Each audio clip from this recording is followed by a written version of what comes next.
gonna throw. One-on-one, Davis has it. Touchdown! Carolina wins! Carolina is the Coastal Division champion! Javonte Williams to the left of Howell. He'll send him out into the flat right side. Howell looking, standing tall, lets it go, man there. Touchdown! Touchdown, Carolina! The pistol, Jackson behind him. Hands off to Jackson, he tried a jump pass, and it's intercepted! Surratt intercepts it! Holy cow, Carolina's gonna win! And off to Javonte Williams again, pops it to the left. Javonte leaps over a man, crosses the 50, trucks over a defender, spins by another. Goodness gracious, he's down to about the 15, and he did absolutely everything in one carry. Here's the shotgun snap to Aguilar.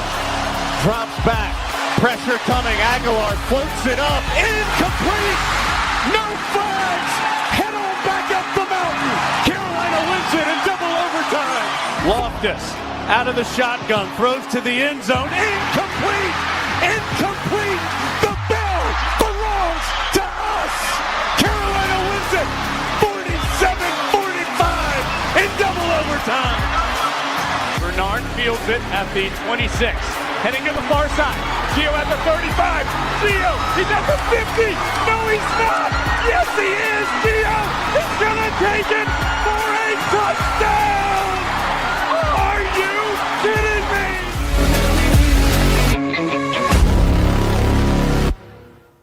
What's going on, guys? Welcome into another edition of the Heel Tough Blog Podcast. It's your host, Anthony Pagnotta, here with you guys as always.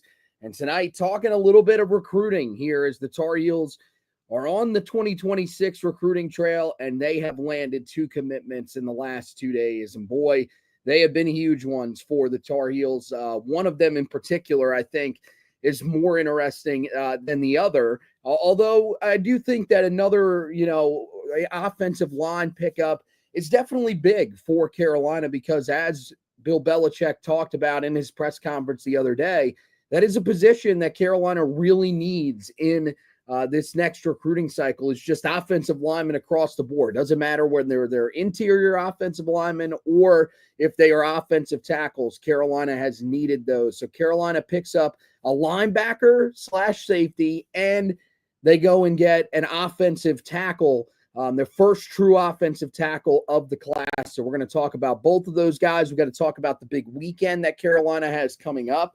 This weekend, potentially a little more lucrative for Carolina than the last weekend that Carolina just had, the last group that they had on campus last weekend, and the one that they had in the middle of the week. I do think that Carolina made some waves with some of those guys that have been visiting, but they haven't landed anybody from that group. They actually, they did land Fiamora earlier today or yesterday, rather.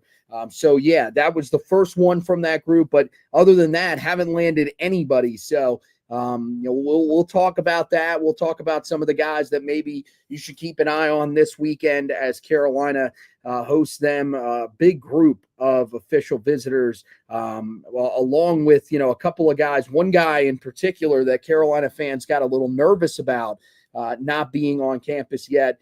He is going to take his official visit that is committed to the team right now. So we'll tell you all about that here on this edition of the podcast. But as I said, Carolina with 2 commitments in this class. And I think the one that was the biggest was probably today's. 2026 3-star safety Julian Burns commits to Carolina over Arkansas, Tennessee, Mississippi State, and others. But really, those were the schools that he was looking to officially visit. I know Arkansas was supposed to be last weekend. I don't know if he made that official visit. I don't think so, judging off of his social media page. But at the same time, that was still one of the teams that he was considering. Tennessee was another team that I think really had a legitimate shot to land him if they wanted him. And, this is a guy, at 843rd in the class officially. Then you've got him as the number 68. They list him as a linebacker in that area. They do list him as a safety on 24/7 Sports, but then when you actually look at the ranking, it does say the number 68 linebacker.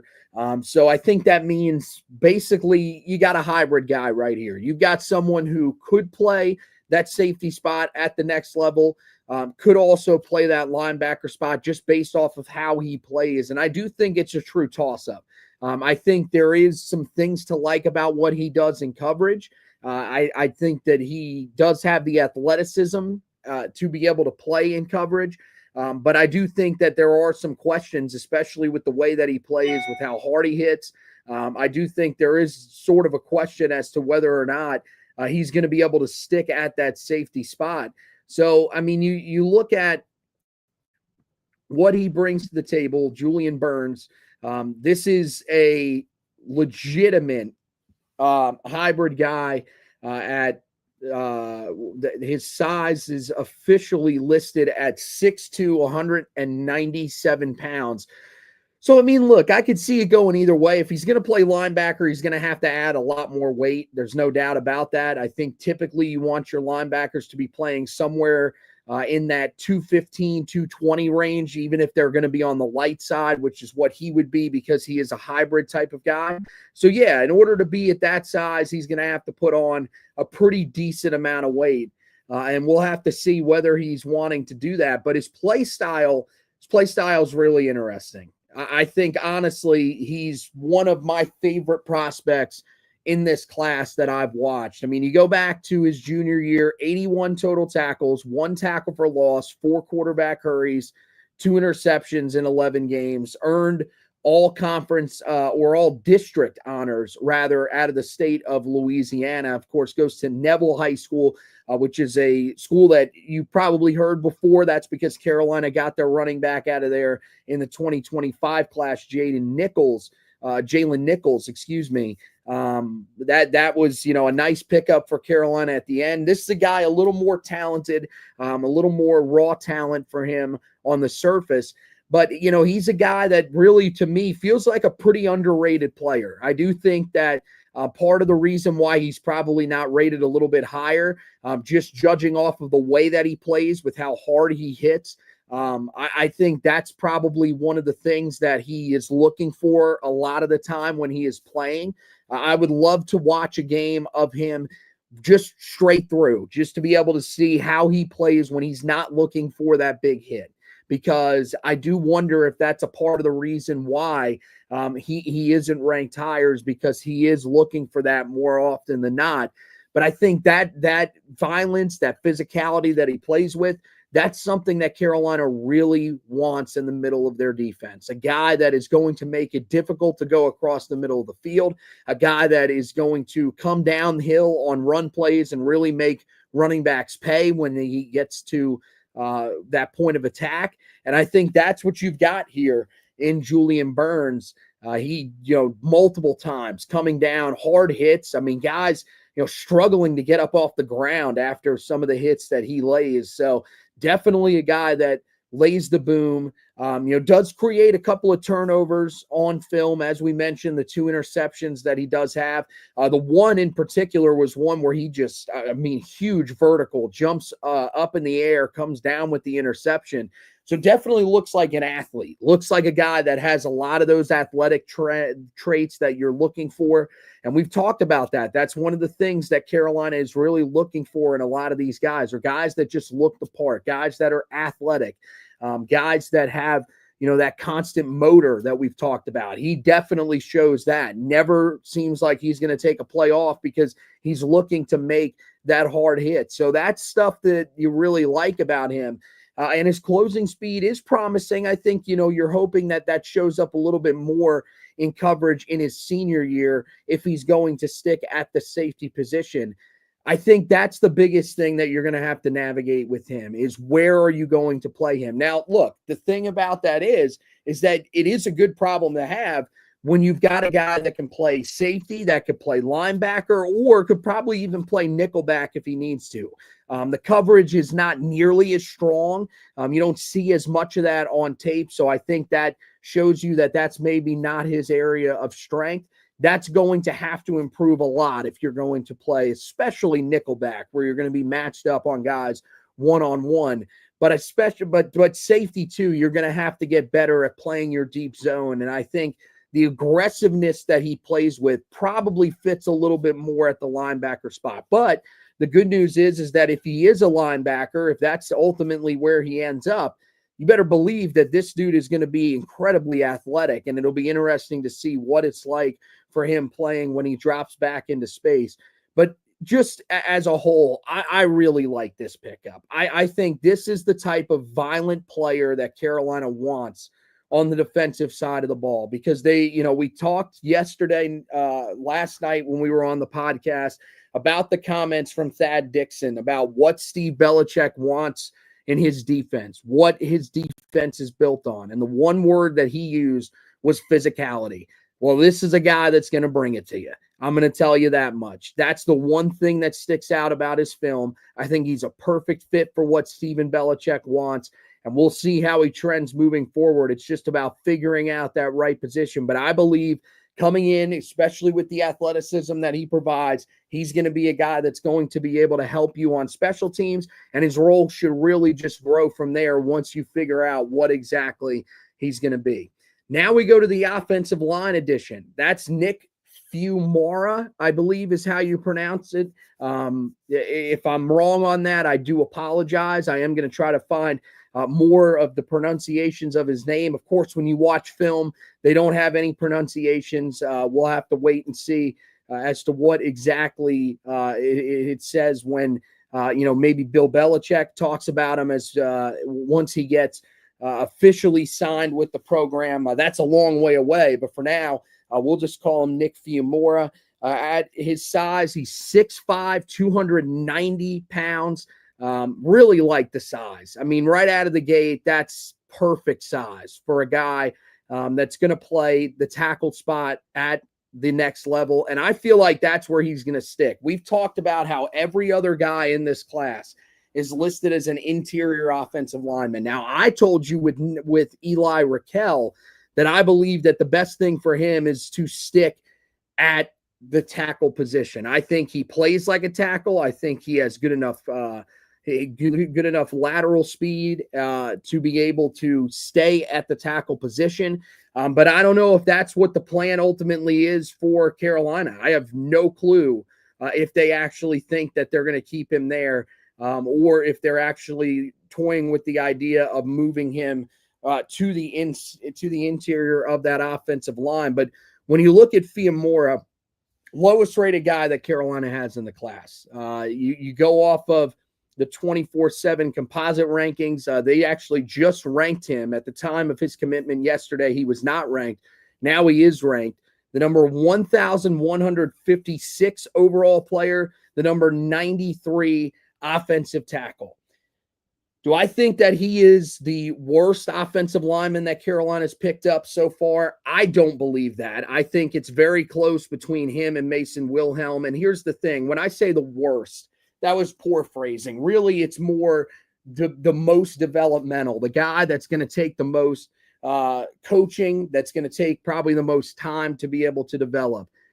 I think, when you look at him, really the thing that sticks out from him, again, we talked about physicality with Julian Burns. I think that the physicality is here. Physical at the point of attack, piles up pancake blocks and tosses aside guys with relative ease. Really like how heavy his hands are. I think that's what makes him so impactful is when he puts his hands on you, he's got that upper body strength that really knocks guys back or can knock them to the ground if they're off balance. I think that's really one of the big reasons why he is so successful in pass coverage. And I do think that that's a part of the reason why he is a guy that is able to move guys in the run game. His versatility going to be very valuable at the next level. When I say versatility, you might be thinking, can he play the interior of the offensive line? No, but he can play both tackle spots. And one of the things that you do realize when you watch some of these guys at the high school level is that some of these guys, they do not translate over to the other side of the ball. They are so used to playing on the left side. That's typically where most of the guys are going to play, and they get so used to playing there that it's hard for them to transition over to that right side. This is a guy that's played both sides of the line. In his film, bounces back and forth between the right and the left side of the line and really stacks up good reps on both sides. So I do think that that's something that he really brings. His strength is definitely as a run blocker. I believe that's definitely the area where he is his strongest, because I do think that at times he was pushed back a little bit in pass coverage when guys would be able to get that good release off the line of scrimmage on the edge. It did seem to give him a little bit of issues, but I did think he still had solid lateral movement, which allows him to stay in front of most edge rushers. I question when he goes up against some of the better competition, is he going to be able to handle the speed rushers off the edge, the guys that are a little bit squattier off the edge? I think that's going to be one of the areas where he is going to have to get better. Biggest concern with him is going to be the level of competition. He plays in a league, in an independent school league in the state of Massachusetts that does not produce a lot of successful guys. They do not produce guys that go on to the next level. This is going to be a steep learning curve for him. It's going to take him a lot of time, I think, to realize what it's like to play against guys that are as physical as he is, maybe even a little more physical, and who have really good speed off the edge. So that's the thing that I kind of worry about a little with him. That's part of the reason why, if they did move him inside to interior offensive line, if he's a guy that can't handle the speed out there, it would make a little bit of sense to me. But I do think that just based on his build, and just some of the characteristics of his game, he looks like he can be a true offensive tackle. It's just going to take him some time. I don't think this is a guy. I mean, like I said, I think, Raquel, and the rankings are starting to prove that a little bit after he was a guy that was unranked as well. I thought Raquel was a little bit of a better prospect than Wilhelm or Fiamora immediately. I think it's going to take a little bit of time for those other two. Raquel looks a little more polished, although the big thing for him is going to be his weight.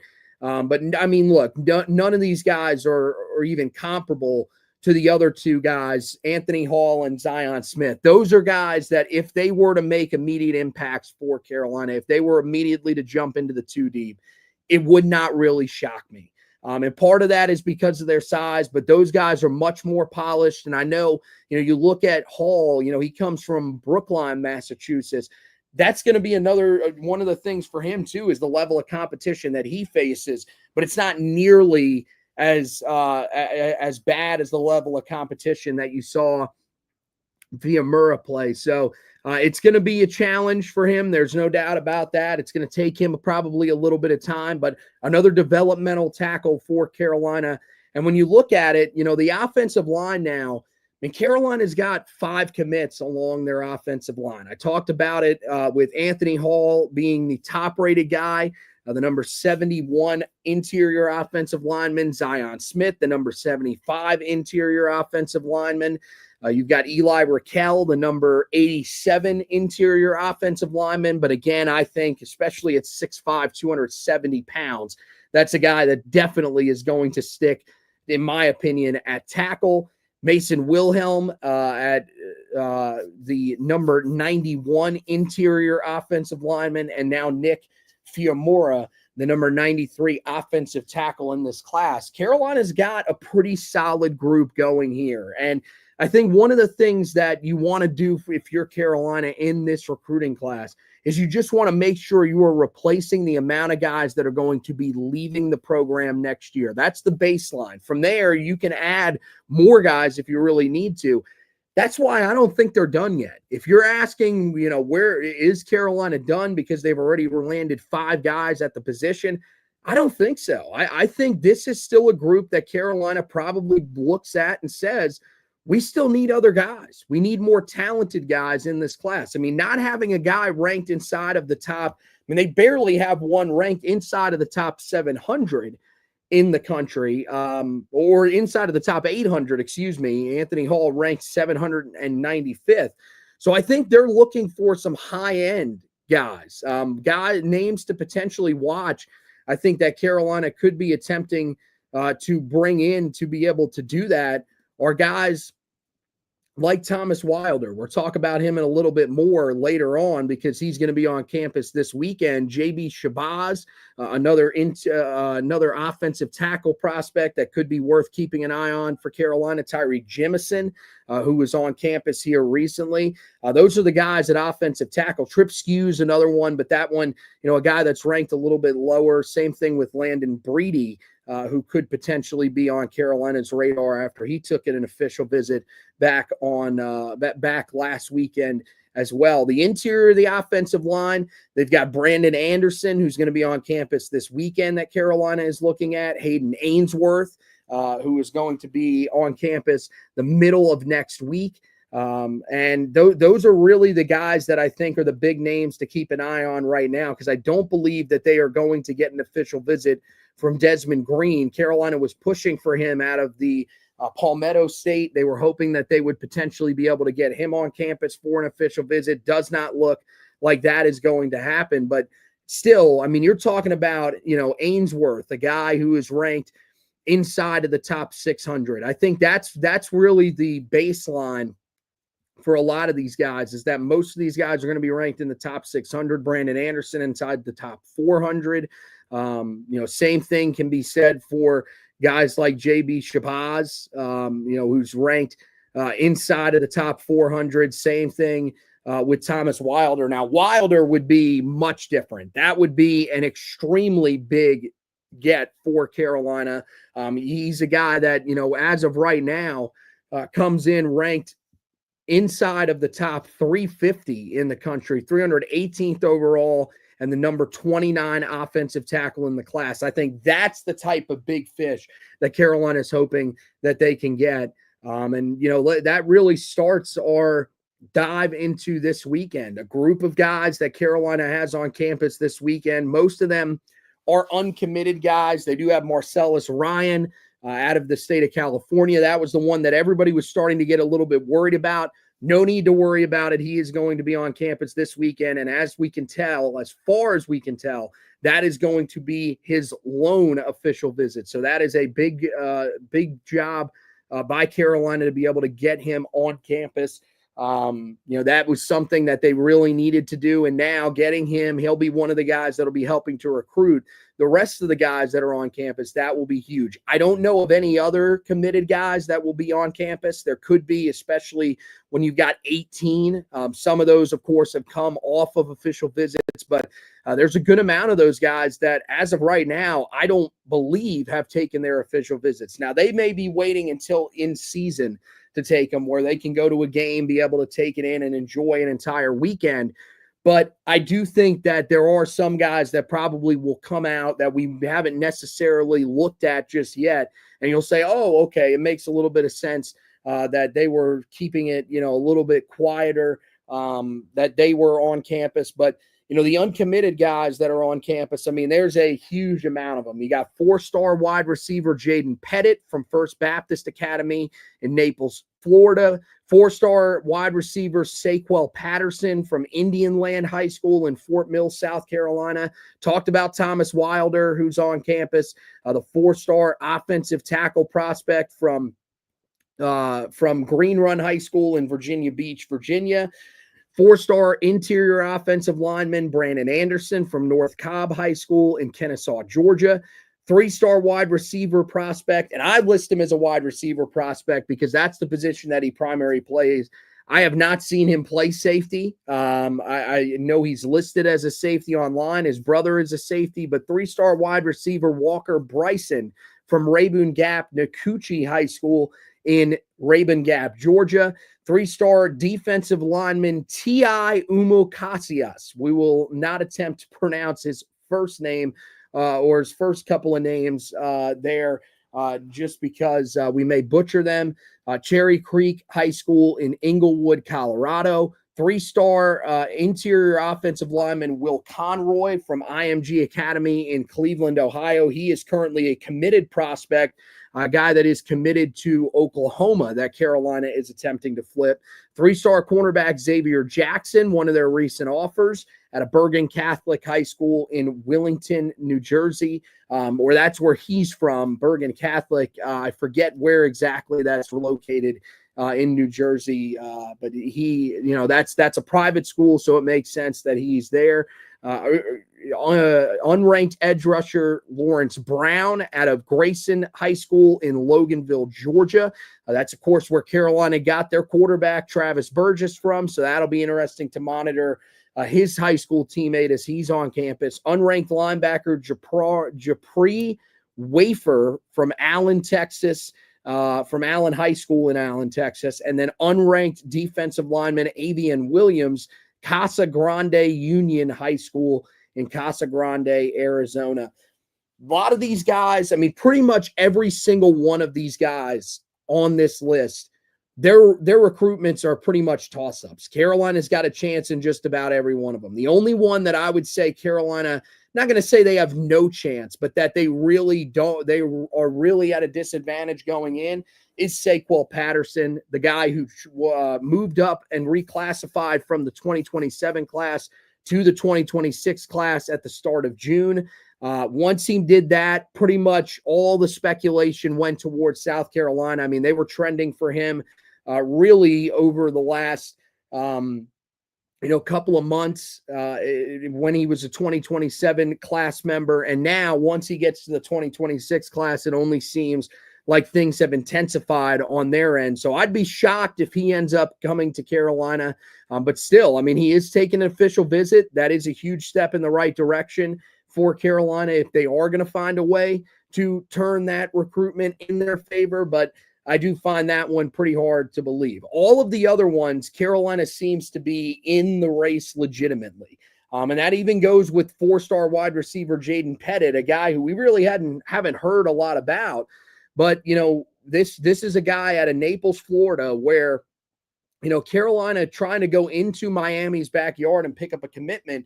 It's made possible by the fact that Miami is not even going to receive an official visit, it doesn't seem like. Wisconsin, Oklahoma, and Missouri are the schools that the Tar Heels will be hoping to outshine this weekend, and I think they have a chance to be able to do that, especially with the greatest coach of all time on their sidelines now. I think that's going to be huge. Thomas Wilder, when it comes to him, Carolina's facing Maryland, Penn State, and Virginia Tech.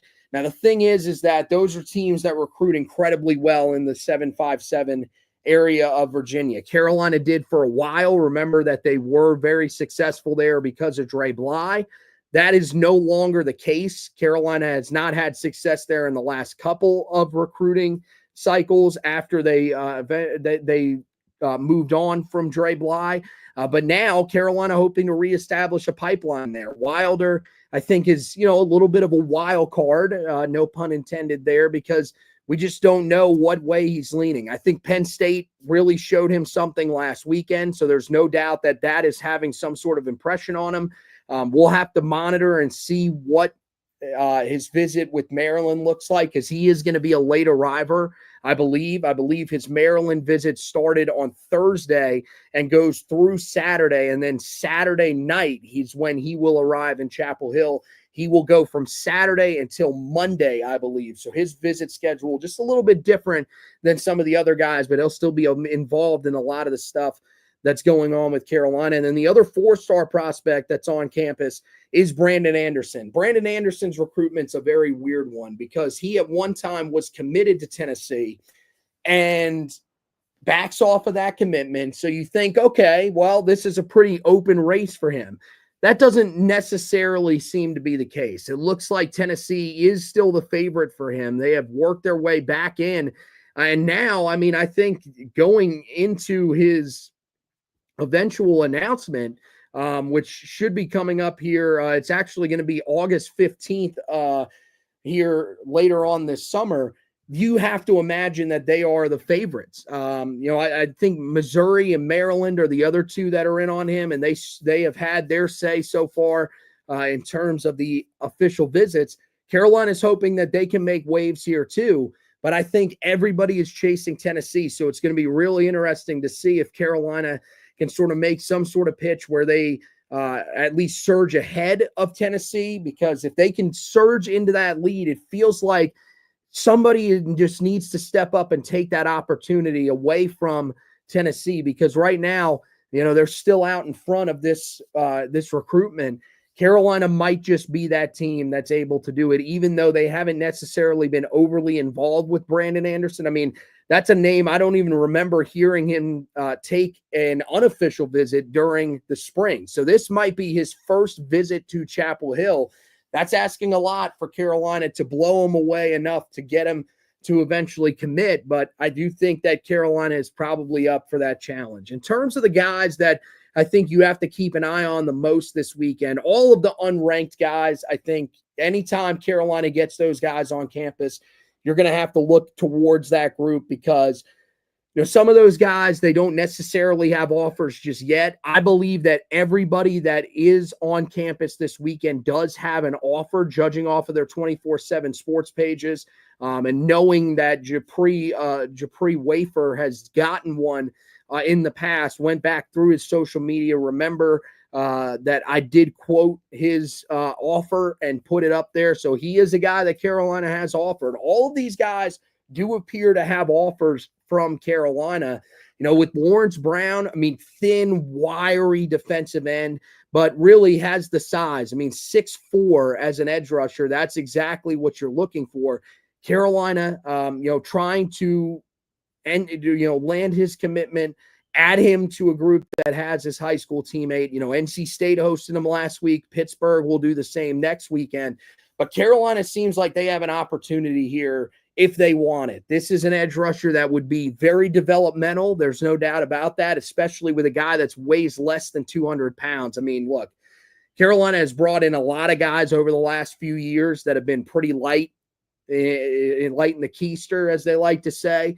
Guys like Malachi Hamrick, Curtis Simpson, guys that are very developmental. And the reason that they bring them in is because they have the production. Lawrence Brown, I don't know if he has that good of production. I have not looked at his high school numbers just yet, but this would be an incredibly, incredibly light defensive end at just 195 pounds. That is asking a lot for Carolina to then eventually have that guy become an edge rusher, which, just to get into that one edge rusher spot opposite of a guy like Price Yates this year, I mean, you got to get somewhere in that 240, 245 type territory. Maybe at the lightest, Carolina would want you to be in that 230 range. That's a long way to go for Lawrence Brown. But I do think that Carolina has a chance to land him this weekend.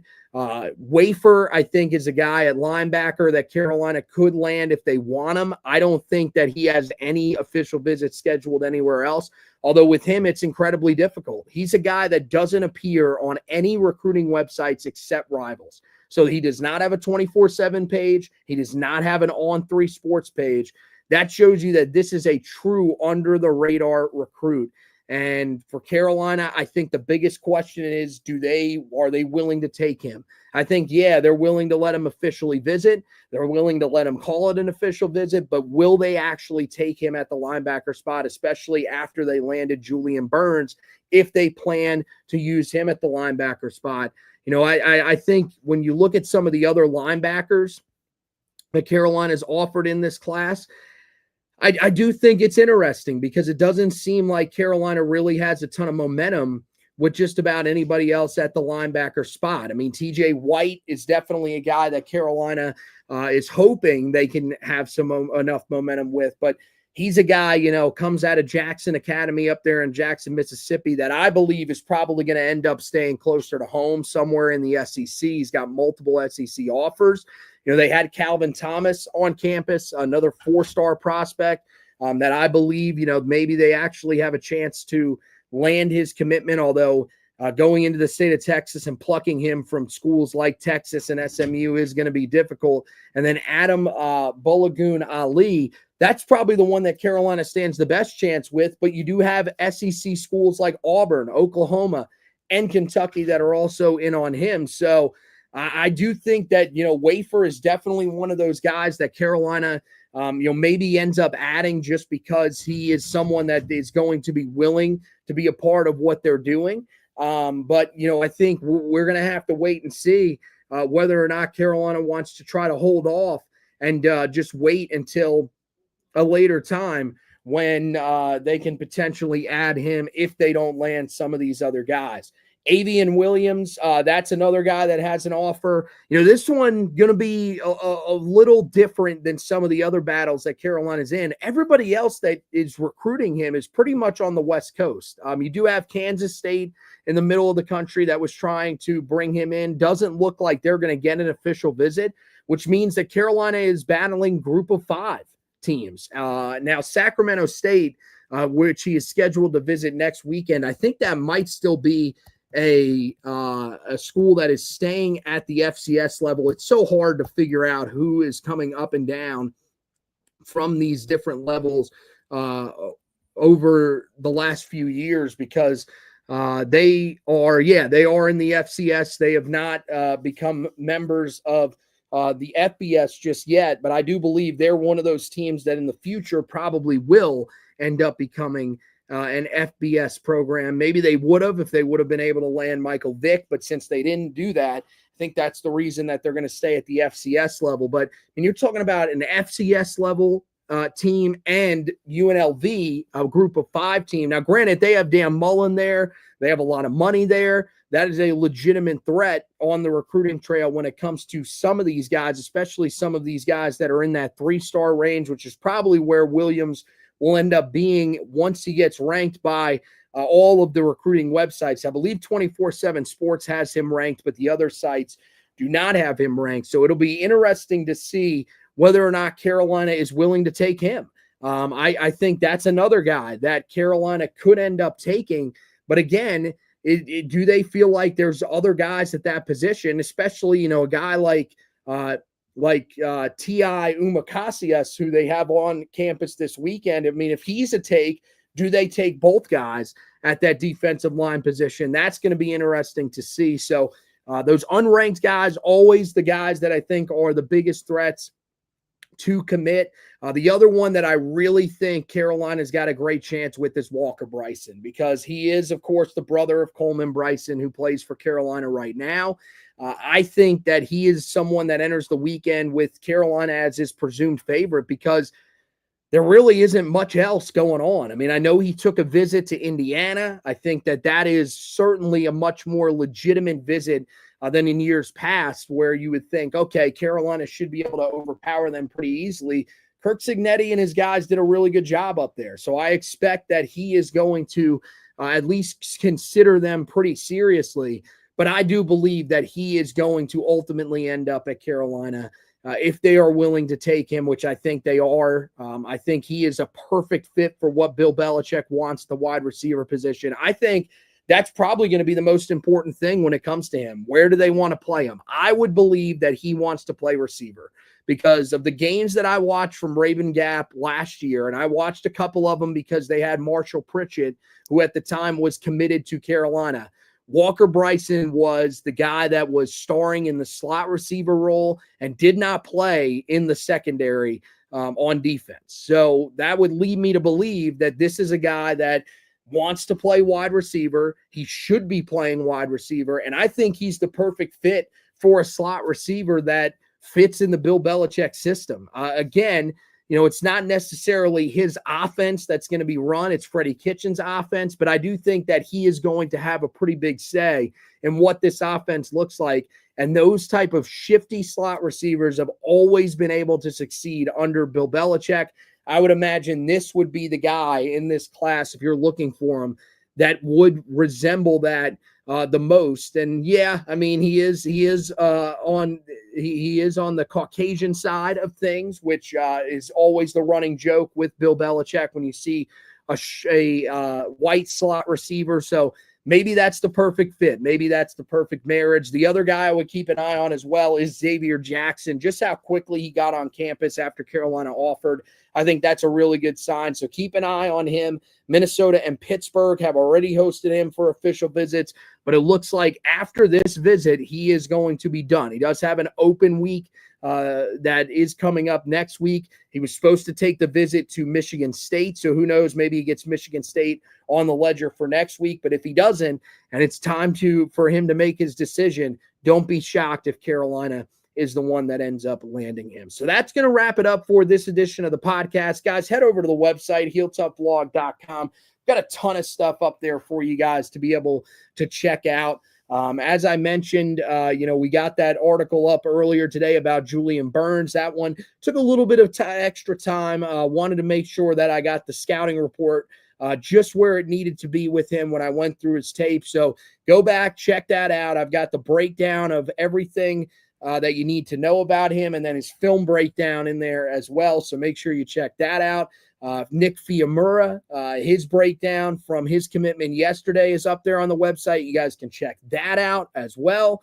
And then also encourage you guys to go and check out the official visit primer. We put these up every week. We put these up even for the midweek one. So there's one that was up there for the midweek guys that were on campus. If you want to go back and check that out, see where their recruitments were at heading into their visits.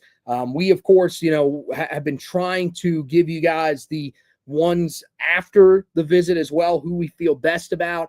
Don't know if I'm going to be able to do that really with just how packed these schedules are. I want to make sure that I get those primers out there for you guys so that you know going into the visits who's on campus and where their recruitment stands. So you can check the one out for this weekend over there on the website. Just search for the one that says 2026 official visit primer June 13th. That's the one for this weekend, as those guys that are arriving as we speak to campus. So big weekend on the horizon. Any news that comes out, we'll have you covered.